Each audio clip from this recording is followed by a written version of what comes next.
Washington, U.S. intelligence officials say a Russian effort to invade Ukraine is already underway. The White House saying Russia is laying the groundwork through a social media disinformation campaign that frames Ukraine as an aggressor against Russian-backed forces. Correspondent Kelly Meyer joins us live from D.C. today. So, Kelly, we understand this news comes as Ukraine was hit with a massive cyber attack, warning the country to, quote, be afraid.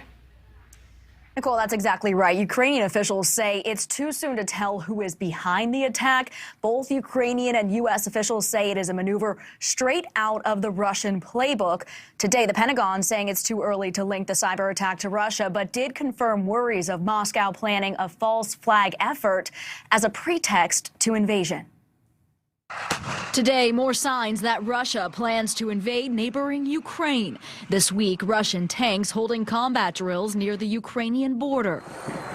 And today, U.S. officials saying Moscow plans a so-called false flag operation inside Ukraine, cover to launch their forces across the border. The State Department hinted on Thursday that Russia is laying the groundwork for fabricating the pretext of an invasion. Yeah. Could you confirm that?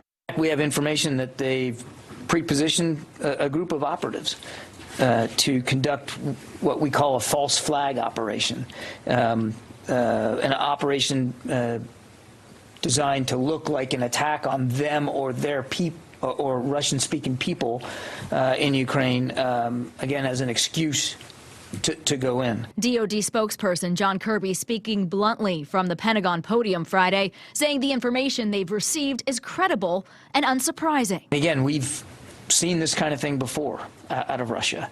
When there isn't an actual crisis to suit their needs, they'll make one up. And so we're watching for that.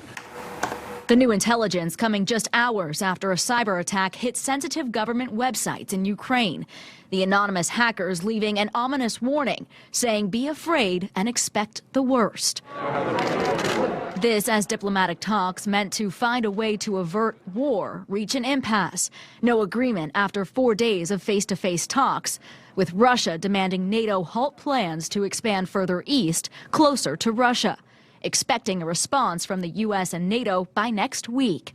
That demand firmly rejected by Washington and NATO allies. And Nichole, the Pentagon today still holding out hope for a peaceful conclusion to all of this, saying they believe there is still time and space for diplomacy, while U.S. intel estimates a potential Russian invasion in Ukraine could begin by this month. Nichole. All right, we'll see what happens. Kelly, thank you for that.